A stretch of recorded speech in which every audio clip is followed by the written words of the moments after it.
नमस्कार विद्यार्थी मित्रांनो, मी रुपाली देवरमणी। आज इयत्ता 8वी विषय नागरिकशास्त्र या विषयाबद्दल आपल्याला चर्चा करायचं आहे। प्रकरण दुसरा आहे भारताची संसद। प्रकरण दुसरा आहे भारताची संसद याविषयी आपण माहिती पाहणार आहोत। तर संसदीय शासन पद्धती संसद महत्त्वाची असते हे आपण पाहिले आहे। मग प्रस्तुत पाठात भारताच्या संसदेचा विचार आपल्याला करायचा आहे। तर भारताच्या संसदेची निर्मिती संविधानाने केली आहे। राष्ट्रीय पातळीवरील म्हणजे केंद्रीय शासन यंत्रणेच्या कायदेमंडळाला संसद असे म्हणतात। त्यानुसार संसदेत राष्ट्रपती, लोकसभा व राज्यसभा यांचा समावेश असतो। राष्ट्रपती भारताची संसदेचे अविभाज्य घटक असतात, परंतु त्यांना संसदेच्या सभागृहात उपस्थित राहून विचारविनिमयात भाग घेता येत नाही। त्यामुळे संसदेच्या दोन सभागृहांना लोकसभा व राज्यसभा असे म्हटले जाते। पहिल्यांदा आपल्याला लोकसभेविषयी माहिती पाहायचं आहे। प्रथमतः आपल्याला लोकसभा याविषयी माहिती पाहायचं आहे। भारतीय संसदेचे कनिष्ठ आणि प्रथम सभागृह म्हणजे लोकसभा होय। लोकसभा हे संसदेचे जनतेकडून थेटपणे निवडून येणारे सभागृह आहे, म्हणून लोकसभेला पहिले सभागृह असे म्हणतात।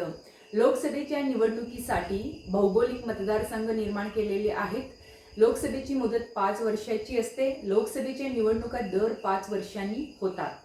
या निवडणुका सार्वत्रिक निवडणुका म्हणून ओळखल्या जातात। काही वेळेस 5 वर्षाची मुदत पूर्ण होण्याआधीच लोकसभा विसर्जित झाल्याची काही उदाहरणे आहेत। अशा वेळी घेतलेल्या निवडणुकांना मध्यावधी निवडणुका म्हणतात। लोकसभा हे देशातील लोकांचे प्रतिनिधित्व करणारे सभागृह आहे। लोकसभेची सदस्य संख्या संविधानानुसार जास्तीत जास्त 552 असते। म्हणजे आपल्या देशातील सर्व समाज घटकांना प्रतिनिधित्व मिळावे म्हणून अनुसूचित जाती व अनुसूचित जमाती यांच्यासाठी आरक्षण देण्यात आलेलं आहे। तसेच अँग्लो इंडियन समाजास पुरेसे प्रतिनिधित्व नसल्यास त्या समाजाच्या 2 प्रतिनिधींची नेमणूक सुद्धा राष्ट्रपती लोकसभेवर करू शकतात। अशा प्रकारे लोकसभेविषयी आपण माहिती पाहिलेलो आहोत। आता आपल्याला राज्यसभा जे भारतीय संसदेचे वरिष्ठ सभागृह म्हणून ओळखले जातं, ह्या राज्यसभेविषयी आपल्याला माहिती पाहायचं आहे। भारतीय संसदेचे वरिष्ठ आणि द्वितीय सभागृह म्हणजे राज्यसभा असून भारताच्या संसदेचे राज्यसभा हे अप्रत्यक्षरित्या निवडून येणारे सभागृह आहे। राज्यसभा भारतीय संघ राज्यातील 28 घटक राज्ये आणि 9 संघशासित प्रदेशाचे प्रतिनिधित्व करते। याचा अर्थ असा की राज्यसभेत घटक राज्याचे प्रतिनिधी सदस्य म्हणून काम करतात। राज्यसभेची एकूण सदस्य संख्या 250 आहे।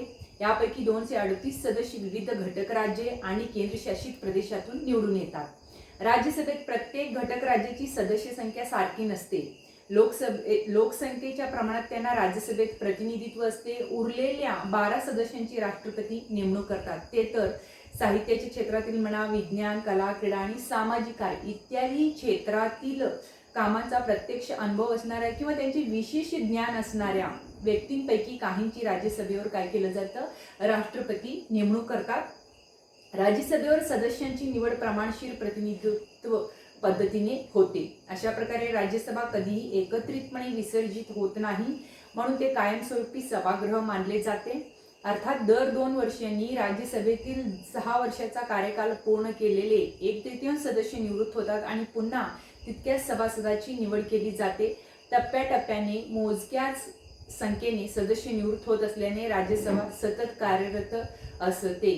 राज्यसभेची निवडणूक लढवणारी व्यक्ती भारतीय नागरिक असली पाहिजे। तिचे वय 30 वर्षे पूर्ण असले पाहिजे। लोकसभा व राज्यसभा सदस्यांना खासदार म्हणतात। खासदार हे आपल्या मतदारसंघाचे प्रश्न, समस्या संसदेत मांडून हे प्रश्न सोडवण्याचा ते प्रयत्न करतात। अशा प्रकारे मतदारसंघाच्या विकास कामासाठी त्यांना विकास निधी हे शासन देते। पुढचं आहे संसदेची कार्ये। बघा, भारतीय संसदेच्या लोकसभा आणि राज्यसभा या 2 सभागृहांविषयी जाणून घेतल्यानंतर त्यांच्या कार्याचा आता आपण आढावा घेऊया। कायद्याची निर्मिती हे एक महत्त्वाचं कार्य आहे। लोकांचे हित आणि त्याचे कल्याण साध्य व्हावे आणि संविधानातील उद्दिष्टांना प्रत्यक्षात आणता यावे म्हणून संसदेला अनेक नव्या कायद्याची निर्मिती करावी लागते।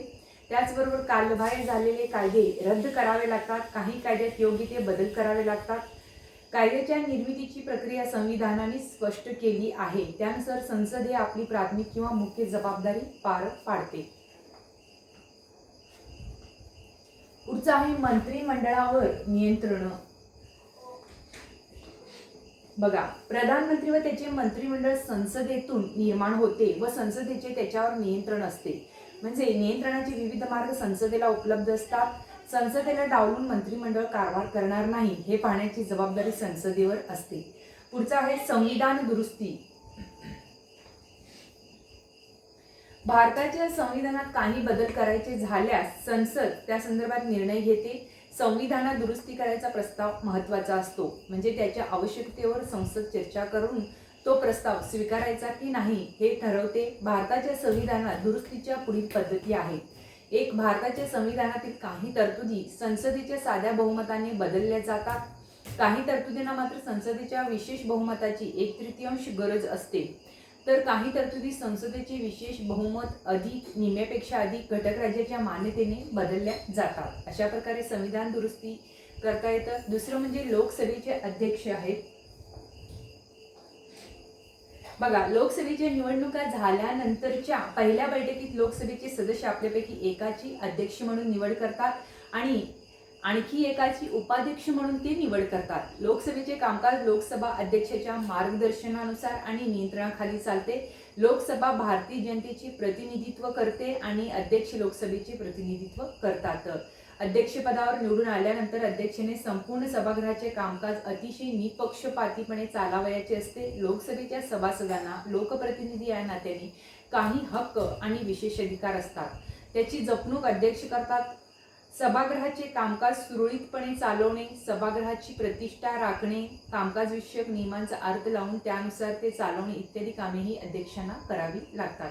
अशा प्रकारे लोकसभेचे अध्यक्षाविषयी आपण माहिती पाहिली. आता आपण राज्यसभेचे सभापती याविषयी माहिती पाहणार आहोत. आता आपण राज्यसभेचे सभापतीविषयी माहिती पाहायचं आहे.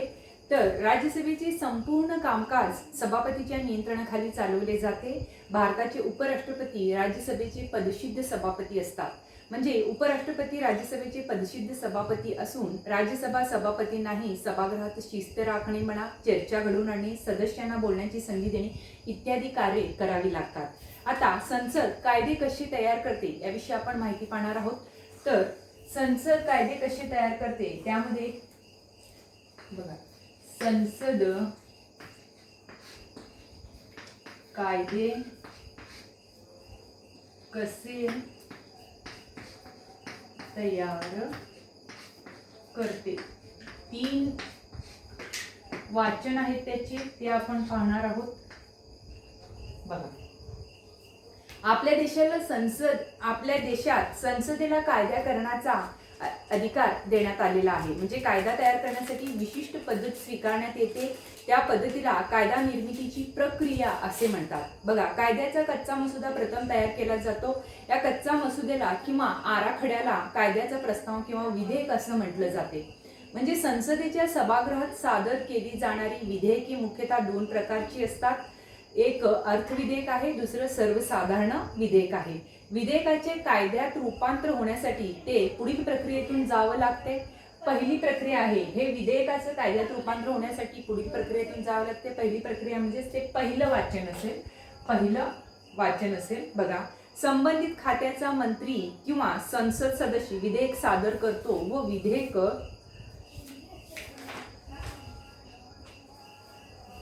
मांडताना त्याचे स्वरूप थोडक्यात स्पष्ट करतो. यास विधेयकाचे पहिले वाचन असे म्हणतात. दुसरे वाचन आता आपण पाहणार आहोत. बघा, दुसऱ्या वाचनाची 2 टप्पे असतात. पहिल्या टप्प्यात विधेयकातील उद्दिष्टांवर चर्चा होते. सभागृहातील सदस्य विधेयकाबद्दल आपले मत व्यक्त करतात. विधेयकाचे समर्थक विधेयकाच्या बाजूने मत मांडतात, तर विरोधक विधेयकातील उणीवा व दोष स्पष्ट करतात. सभागृहात विधेयकावर चर्चा झाल्यानंतर गरज भासल्यास ते विधेयक सभागृहाच्या एका समितीकडे पाठवले जाते.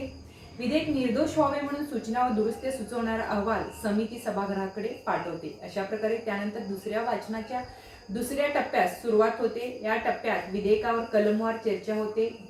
सदस्य दुरुस्त्या सुचवू शकतात आणि त्यावर सभागृहात मतदान घेतले जातं. त्यानंतरचं आहे तिसरं वाचन. तिसऱ्या वाचनाच्या वेळी विधेयकावर पुन्हा थोडक्यात चर्चा होते. विधेयक मंजूर करण्याच्या ठरावावर मतदान होते. विधेयकास आवश्यक बहुमताची मंजुरी मिळाली तर सभागृहाने विधेयक संमत केले असं मानलं जाते. मग संसदेच्या दुसऱ्या सभागृहातही विधेयक वरील सर्व प्रक्रियांमधून जाते. दोन्ही सभागृहांनी विधेयकास मंजुरी दिल्यानंतर ते राष्ट्रपतीच्या संमतीसाठी पाठवलं जाते.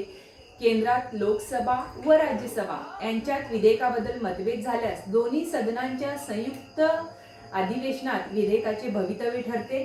राष्ट्रपतीच्या संमतीदर्शक स्वाक्षरीनंतर विधेयकाचे रूपांतर कायद्यात होते व कायदा तयार होतो.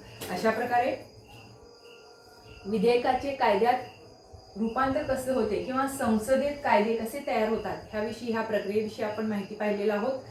तर ॲडिशनल माहिती म्हणून हेही जाणून घ्या, हे थोडं वाचणार आहे. दरवर्षी फेब्रुवारी महिन्यात अर्थमंत्री देशाचे अंदाजपत्रक लोकसभेत सादर करतात किंवा राज्याचे विधिमंडळातही कायदे करताना संसदेसारखीच पद्धत स्वीकारली जाते. राज्य विधिमंडळाने मंजूर केलेल्या विधेयकावर राज्यपालाची संमतीदर्शक स्वाक्षरी झाली की विधेयकाचे कायद्यात रूपांतर होते. अशा प्रकारे आपला प्रकरण इथे संपतो. नमस्कार.